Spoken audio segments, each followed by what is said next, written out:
Aproveita já para se inscrever se não é inscrito. Ativa as notificações, deixa o like, comenta e partilha.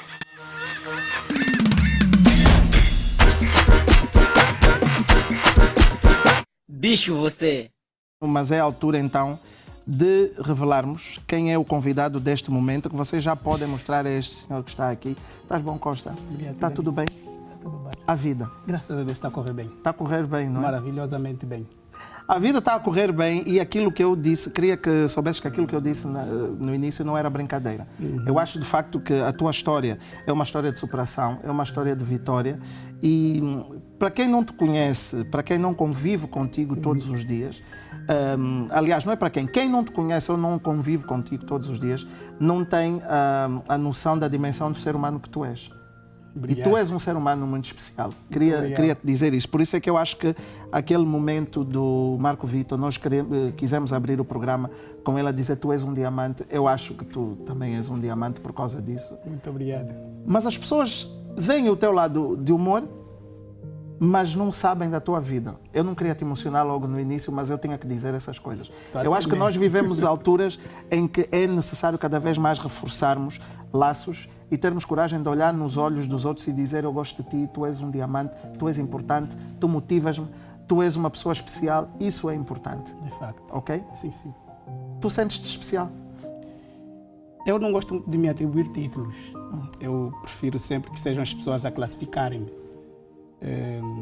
Eu sinto-me um cidadão normal, como qualquer outro, mas reconheço que tenho responsabilidades acrescidas, não só para com a minha família, mas hoje sinto que para com a sociedade também no geral. E daí que prefiro sempre manter-me, eu sou o Costa. Se sou especial ou não, eu acho que isso é responsabilidade de quem está do outro lado, a olhar para os meus feitos e definir se de facto sou ou não especial. E já te disseram então que és especial?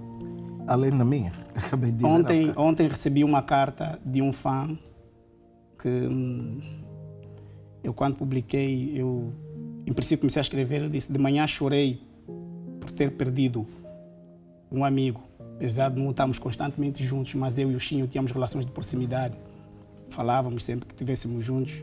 Era um grande fã do grupo, em qualquer show dos Tunesa que ele pudesse ir, ele estava sempre. A última vez que tivemos foi o mês antepassado, creio, num show nosso, ainda falamos muito. E fiquei muito triste com o passamento físico dele. E de noite foi aquele misto de tristeza e alegria. Quando recebi, depois de terminar a gravação aqui do programa, recebi uma carta de um fã, que penso que é a primeira vez que eu recebo uma carta de um fã.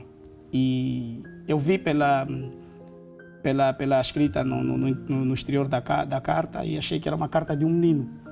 E depois percebi que é a carta de um jovem, pai de família, que está a passar grandes dificuldades, mas que diz que sempre que olha para as minhas fotografias, que me vê na televisão, ele acredita num amanhã melhor. Fiquei muito emocionado, partilhei a conversa com a minha filha, com a Inês. Na altura estava ela do meu lado, e falei com a minha esposa e publiquei a carta. Eu disse, pedi às pessoas leiam o que este senhor escreveu para mim. Fiquei muito emocionado, ele tem desejo de me conhecer, ainda não o respondi. Eu vou criar condições para ver se organizamos esse encontro, porque ele diz que o maior sonho dele é, no mínimo, poder me dar um abraço. Ele diz que passa de grande dificuldade. Eu esperava que, no fim, ele fosse dizer preciso de dinheiro, não pediu nada disso. A única coisa que ele pediu é um abraço. E tu, quando recebes estas demonstrações de carinho e percebes que de facto tens impacto na vida das pessoas, tu achas que a tua história é que te transformou na pessoa que tu és? Foram as circunstâncias? Sim. Porque eu...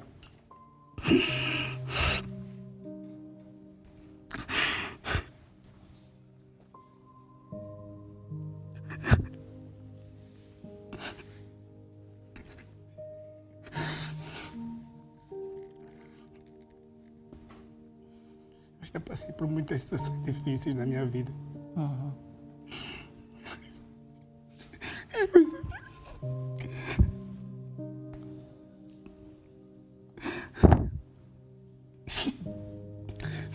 Os meus amigos sempre foram as pessoas que me deram a mão para tudo, tudo.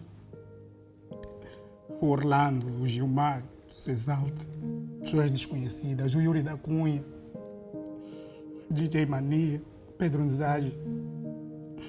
Eu acredito que se nós sempre que podemos ajudar alguém, podemos olhar para trás. A minha vida mudou porque muita gente que nem sequer é familiar meu estenderam minhas mãos. Por isso é que eu não consigo negar quando alguém me pede ajuda. Eu digo sempre às pessoas que se tu des a mão a alguém, tu vais mudar a vida de uma pessoa, às vezes com aquilo que você nem sequer precisa, que não te faz falta. E então, por isso é que eu tenho esse lado, eu estou sempre a apoiar as pessoas, eu estou sempre a lutar pelas pessoas. Eu passei por uma situação muito difícil, há coisa de 4, 3 anos, quando eu terminei o casamento com a minha primeira esposa. E hoje as pessoas têm o hábito de partilhar tudo nas redes sociais para expor a vida dos outros.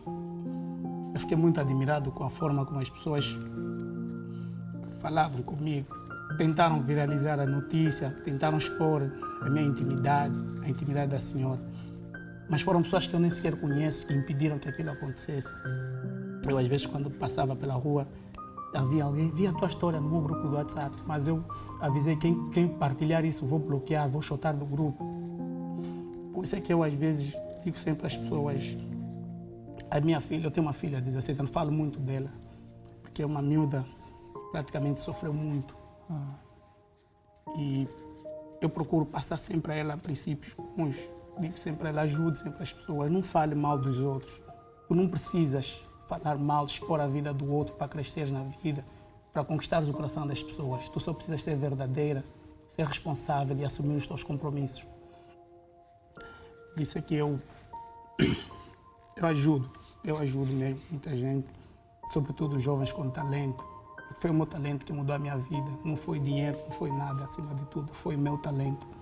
Tu acreditavas que podias ser mais do que aquilo que a tua realidade te mostrava?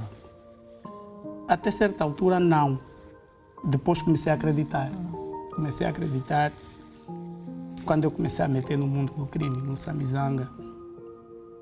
Depois saí de lá, quando entrei para o teatro, comecei a acreditar que sim. Aliás, quando eu trabalhava na pedreira, trabalhei na empresa, na Comol, que é a empresa do ex-marido de uma nossa colega, que está aqui, a dona Paulina. Eu trabalhei lá e eu sempre que olhasse para as pessoas de fato, de gravata, eu dizia sempre, eu tenho que fazer alguma coisa para mudar. Eu era pedreiro, mas não estava confortável ali onde estava. Tu acreditavas que havia mais qualquer coisa para ti? Acreditava. E tu, quando tu mencionaste esse momento menos bom da tua vida, em que caíste na criminalidade, o que é que tu fazias? Não fazia nada. Era um rapaz que ficava no bairro, meus pais morreram muito cedo.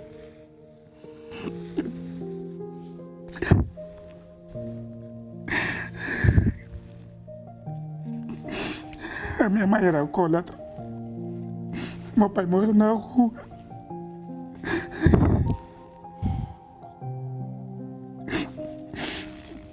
Meu pai morreu na rua. Quem cuidou de mim desde que meus pais morreram sempre foram as minhas irmãs. Por isso é que sempre que as minhas irmãs têm algum problema, não me interessa onde é que eu esteja, eu arranjo estar com elas. Que idade é que tu tinhas? Não sei, que era muito miúdo. Não lembro bem. Lembro mais ou menos da minha mãe. Porque eu já era adolescente. Lembro que já trabalhava, mas não tinha 18 anos. O meu irmão mais velho adiou a vida dele por nossa causa. Grandes oportunidades para ter alguém na vida, ele não conseguiu ir porque nós estávamos... Não tínhamos pai nem mãe, não tínhamos ninguém para cuidar de nós. Ele deixou tudo para trás. Hoje o meu irmão é pobre. E eu quando olho para ele, eu sinto... Ele quando conta a história dele, eu sei que o meu irmão ia dar mais passos longos na vida, mas ele não podia ir porque eu era pequenino, dito, maninho. Éramos muito pequenos. E nem todas as minhas irmãs tinham marido. Eu tenho um ex-cunhado que já está separado da minha irmã há 20 anos. Quando eu voltei a casar, eu levei ele na minha casa e disse à minha mulher: "Esse senhor é meu pai. Ame ele como amo meu pai." Eu fui ter com a mulher dele. Esse senhor foi marido da minha irmã. Mas eu não venho aqui como ex-cunhado dele, como filho. Quando meu pai morreu, foi ele que cuidou de mim. Tudo o que ele precisar. Eu sei que esses maiores são muito orgulhosos, mas se ele tiver a passar mal, alguma doença, por favor, não deixe ele cair sem que eu saiba. Então, eu estou lá, cuido sempre dessas pessoas. Por isso é que às vezes, mesmo com meus colegas do grupo, eu digo cuidado com o vosso comportamento, porque se vocês me prejudicarem, não estão a prejudicar só a mim. Se calhar até vou conseguir me safar deste, mas os meus irmãos não vão poder. Hoje, a minha irmã mais velha ontem passou mal. E eu não sabia, estava a gravar, o telefone estava desligado. Quando liguei, recebi uma mensagem: eu estou mal, meu irmão. Não tenho dinheiro para comprar medicamentos.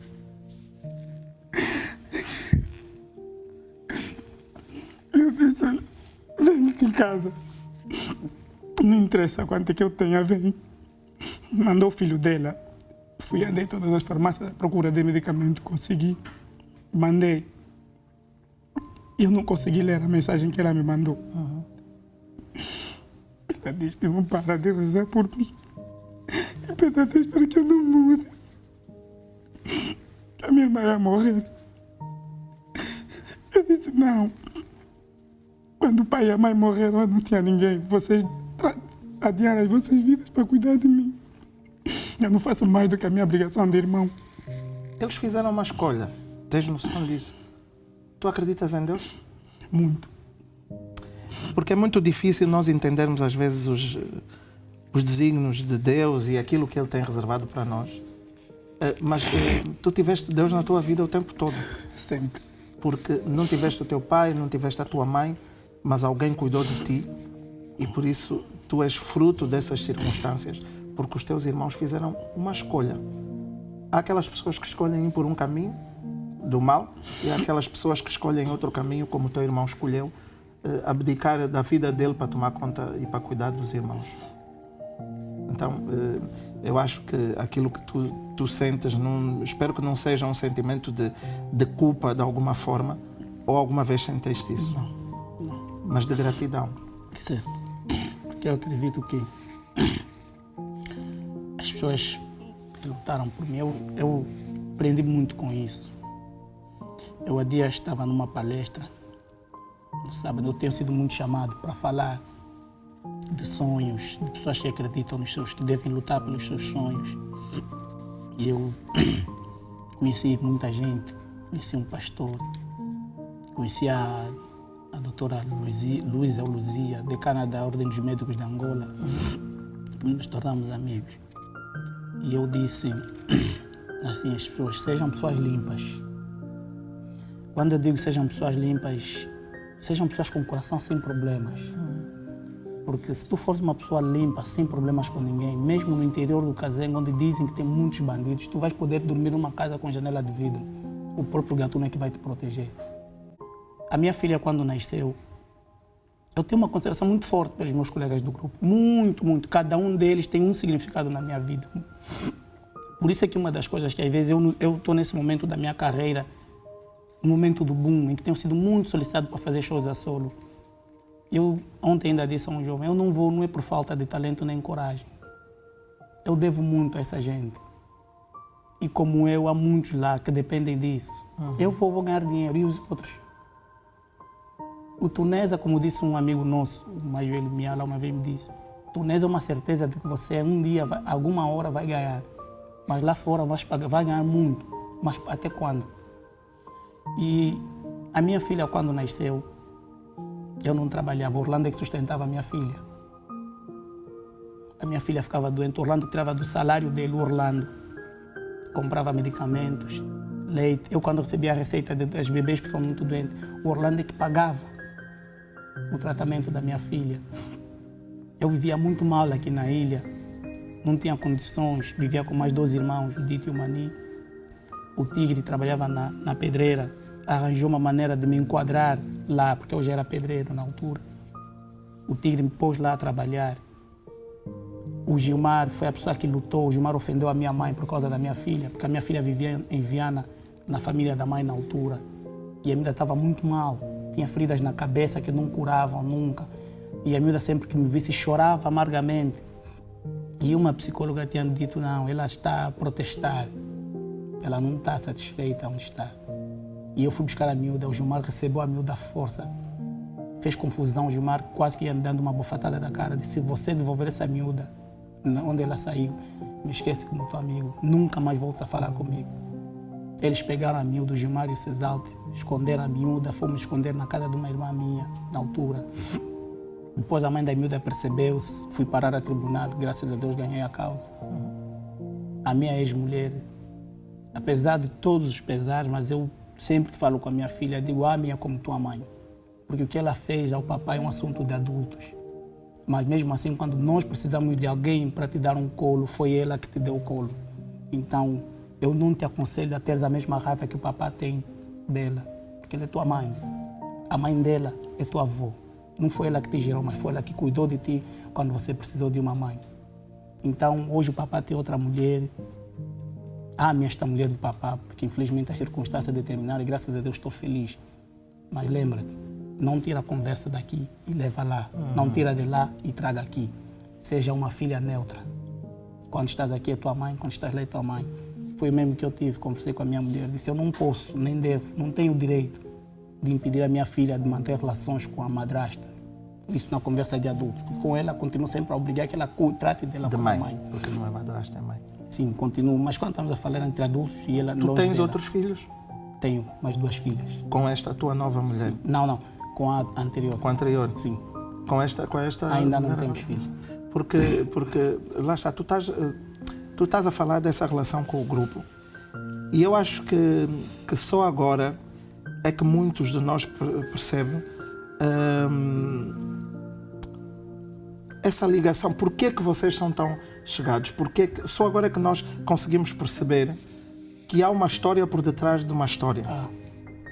E essa ligação é feita no amor, no companheirismo, no respeito, mas principalmente na humanidade, uns com os outros, não é? Por isso é que vocês conseguem ter essa ligação, porque senão seria uma ligação que poderia ser boa, tecnicamente, ficava bonito no ar, mas sempre senti que existia mais qualquer coisa. E vocês disseram muitas vezes, não sei tudo, agora estou a saber outras coisas e obrigado por estás a partilhar coisas que são muito íntimas e que tu podias escolher não partilhar, não é? Mas é bom nós conhecermos um pouco mais para percebermos. E nesta fase da tua vida, tu estás a falar do teu sucesso e tu, de facto, criaste um personagem que eu acho que também é um retrato da tua própria caminhada. É. Porque o Momó começou por ser um personagem apagado. Não é? Apagado. E sem nos darmos conta, ele foi crescendo, foi evoluindo e hoje é esse sucesso enorme que tu és. Ainda agora vimos na festa da música da Unitel, não é? É um personagem que tu terás dificuldade algum dia de largar? Sim. Porque... Antes de responder essa pergunta, o que é que ele tem de ti? Acho que é chatice. Porque os colegas, o pessoal da produção, às vezes nunca falaram diretamente a mim, mas falam com os colegas. Então, ontem o Cesalte disse que a produtora do programa disse: quando estou nervoso, de facto, fico mesmo que nem o Momó, não consigo ouvir as pessoas, só quero falar.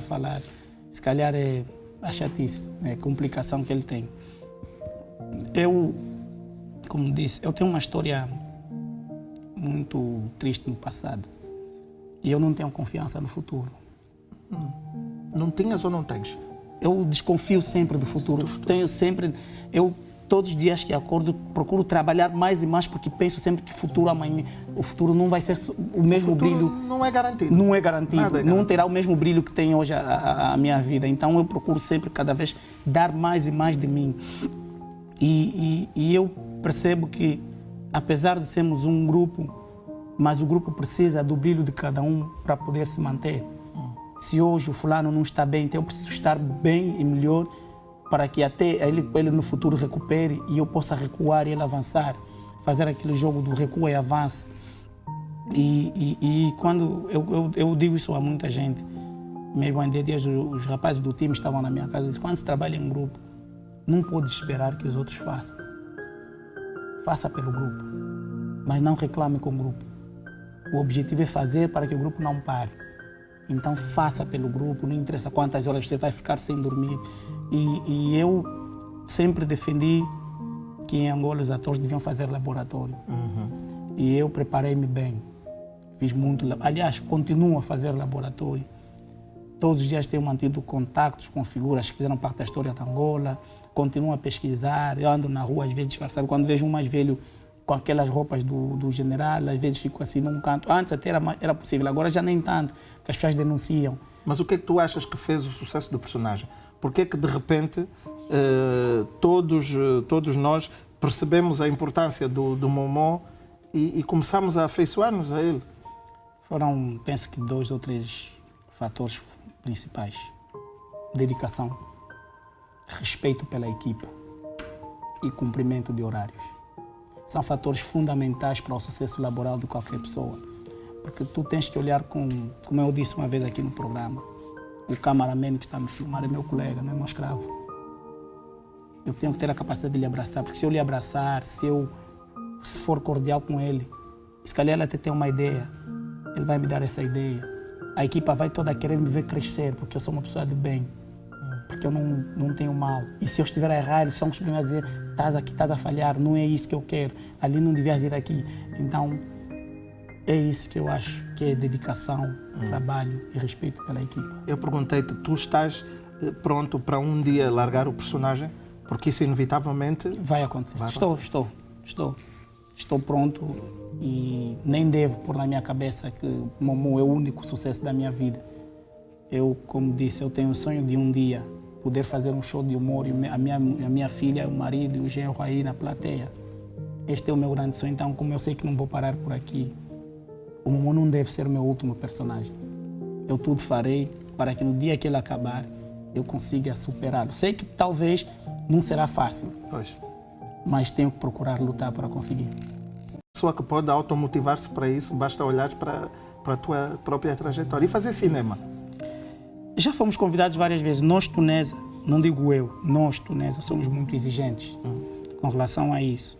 E nós chegamos a um nível da nossa carreira que não podemos fazer as coisas só por fazer. Ou fazer qualquer coisa. Pois, e se tivermos que fazer, nós já somos conhecidos internacionalmente.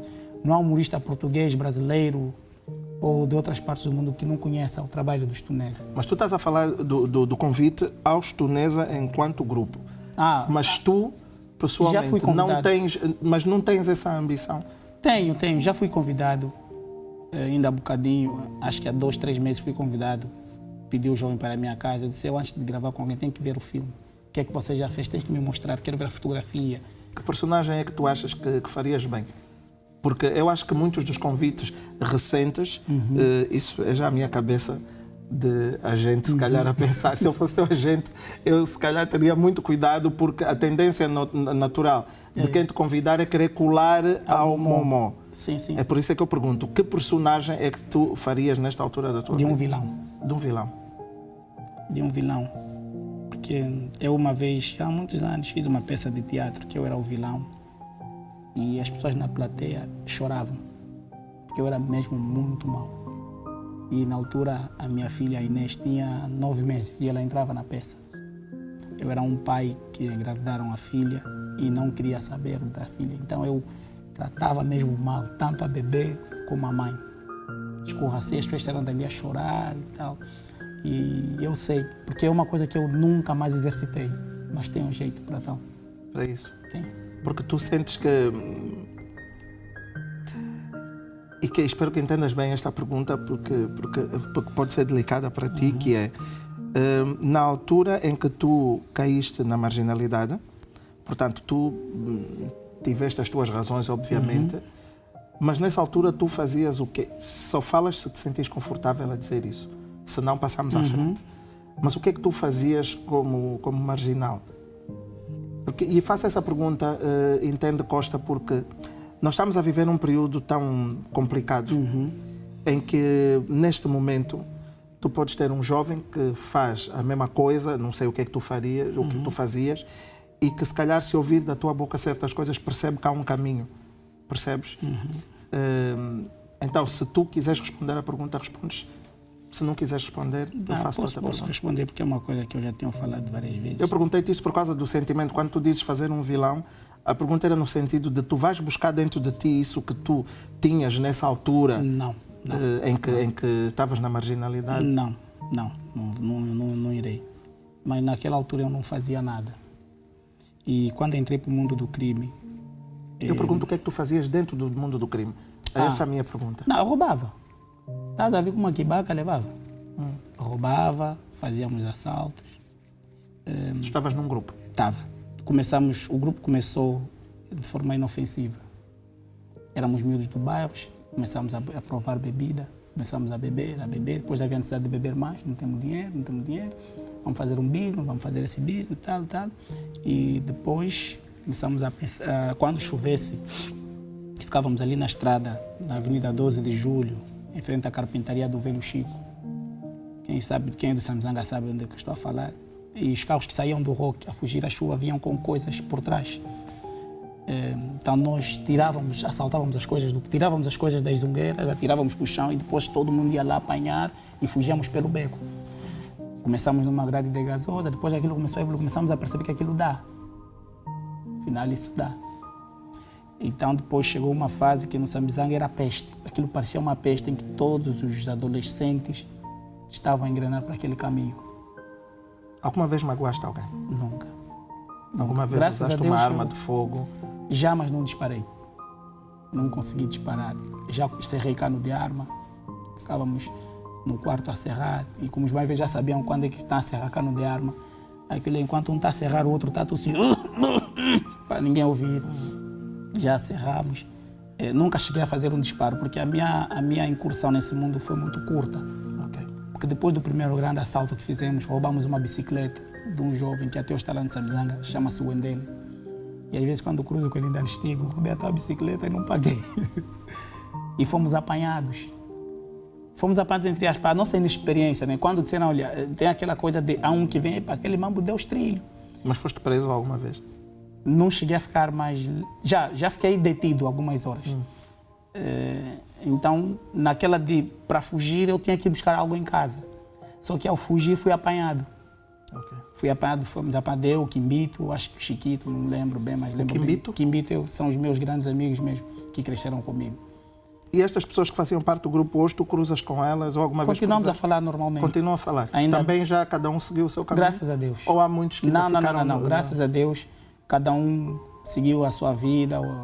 Nem todos deram certo como o Costa, se tornando famoso. Mas estão aí, o Chiquito é um excelente serralheiro. Há várias formas de dar certo, não é? O Chiquito é serralheiro, famoso, né? O Quimbito é um empreiteiro, é ladrilhador e pedreiro. Começamos, depois fomos todos encaminhados para as obras. Eu, nas obras, como já estava nessa cena do teatro, larguei as obras porque o teatro começou a dar certo e, por sorte, também fui tirado do Samizanga, por causa dessa questão mesmo. E eles continuaram. O Dak é um outro amigo nosso também, que é empreiteiro, mas que não estava metido nessa coisa, mas crescia, que estava conosco no meio, no bairro. Fomos apanhados. Eu lembro que andamos coisa de 1 quilômetro amarrado assim na rua. Eu fui amarrado assim, pessoas a vir, dar chapada, porque não... Isso é cultura do Samizanga, Kazenga. Pessoas a darem galhetas, gatuno. Mas como eu era muito franzino e pequenino, quando chegamos na esquadra, ainda lembro como se fosse, tinha uma senhora da polícia que disse, não, deixa lá o miúdo, não bate. Mas os meus pais já tinham morrido. E na altura...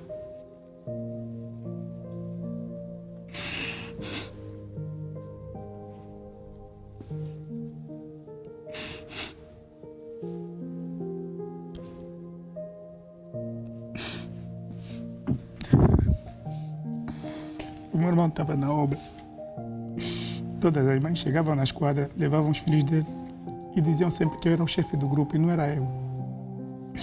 Esse é que está a desencaminhar os outros. Esse aqui é o chefe do grupo. E naquele tempo não tinha telefone para avisar as famílias. Eu fiquei na esquadra. Cada mãe vinha, levava o filho dele, eu não tinha ninguém. Depois chegou um falecido irmão no bairro. Disseram, olha, o teu irmão está preso na nona, roubou. Ele foi para a esquadra, ele chorou muito. Enquanto ele chorava, não parava de bater, ele só dizia, por quê? Por quê? Por que você está a fazer isso? E graças a Deus, as minhas irmãs, como sempre, tirou-me do Samizanga, levou-me no prenda. Eu vivi no Prenda, vendia pão aqui na Praça Grande do Prenda, vendia gelo. A minha irmã fazia gelo, fazia pão. Quem sabe, no lote 7, eu cresci com Milton Barros. Ele vivia no lote 8 ou no lote 7. E nunca mais voltaste para a marginalidade? Não. Não. O meu irmão, depois daquilo, achou que a única solução era me manter ao lado dele. Ele trabalhava aqui na Mutamba, nesse prédio azul que está aqui, prédio da Zoata, creio que, sou lá da representante da Porsche. Então aí tinha uma obra grande, precisavam de ajudante. Ele pegou o bilhete, a parte de frente do bilhete dele, pôs a minha fotografia, pegou a parte de trás do bilhete de um amigo que tinha 18 anos, colou, fizeram cópia. Então eu entrei com o nome do meu pai e da minha mãe, mas com dados de outra pessoa. E foi assim que fui admitido e comecei a trabalhar lá, onde aprendi a profissão de pedreiro, ladrilhador. Daí, quando comecei a me manter ocupado, então afastei-me daquela vida, mas bebia muito. Bebia muito. E eu deixei de beber. Eu digo às pessoas, tudo, você pode fazer tudo. Na tua vida, tu podes fazer tudo. Eu não precisei de ir a um quimbandeiro, não precisei de psicólogo, não precisei de nada para largar o álcool. Eu não tomei medicamento. Eu tenho uma garrafeira grande em casa, nunca provei nenhuma bebida que tem lá. Mas não é porque tenho um compromisso com Deus ou com quem manda, não. Eu deixei de beber porque na altura, quando eu namorava com a mãe da minha primeira filha, ela tinha um cunhado que não gostava de mim. Humilhou-me muito, aquele senhor, me humilhou muito. Mas hoje eu não guardo o rancor dele, nem nada. E eu digo, porque ele é mais velho, ele sabia o que estava a fazer. Porque os mais velhos raramente estão errados com relação aos jovens que vão às suas casas. E ele disse, não, moça, esse moço não é pessoa para ti, esse não é marido para ti. Porque ele reagia ao que via. Ao que via. E eu uma vez fui lá muito bêbado. E quando você está bêbado, a tentar se concentrar, piora. E ele disse que esse gajo é bêbado, ralhou a moça, depois a moça foi à minha casa chorar, um bocado disse, você é um grande bêbado, que contigo não tem um futuro. Aquilo mexeu comigo. Desde aquele dia eu parei de beber. Disparou alguma coisa dentro de ti? Disparou. Porque eu queria provar para ele que eu não era aquilo que ele estava a dizer. Larguei o álcool mesmo. Dormi bêbado um dia. Dia seguinte, quando acordei, disse, a partir de hoje não bebo mais até hoje. Já lá vão mais de 20 anos, creio. Amém. Eu não tinha filho na altura, minha filha está com 16 anos. E parei o álcool, deixei. E depois, ao longo da minha vida, quando fui alcançando outras coisas, percebi que para eu ter sucesso, sucesso não é aquilo que as pessoas veem na televisão. O primeiro grande sucesso é você estar bem com a tua família, estar bem com os teus amigos, ter uma casa em condições para dormir. Não interessa o valor do carro, um carro em condições para te levar. Se é I10, se é carro chinês, não interessa. O importante é que tu tenhas um carro em condições para te tirar de um sítio para o outro. Estás bem com os teus vizinhos, isto é que é sucesso. Acho que ficou aqui bem definido aquilo que nós não sabíamos, aquilo que nós não víamos, que não vemos. E, olha, vou-te dizer, foi um prazer enorme conversar contigo. Obrigado. Eu aprendi muita coisa hoje. E então vou-te agradecer, por isso é que eu tinha a certeza daquilo que eu disse no início, em relação à pessoa que tu és, que de facto és um diamante, és especial, por causa disso. Está bem?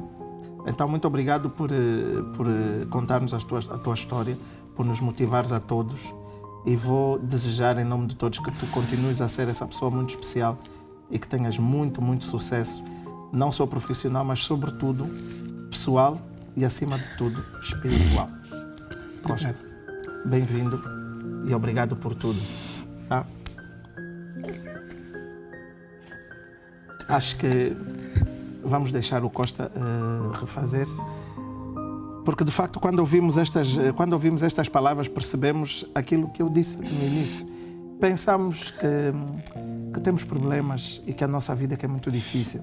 E depois ouvimos outras histórias, conhecemos outras pessoas e percebemos que há algo muito maior do que aquilo que nós vivemos, que os outros têm problemas maiores.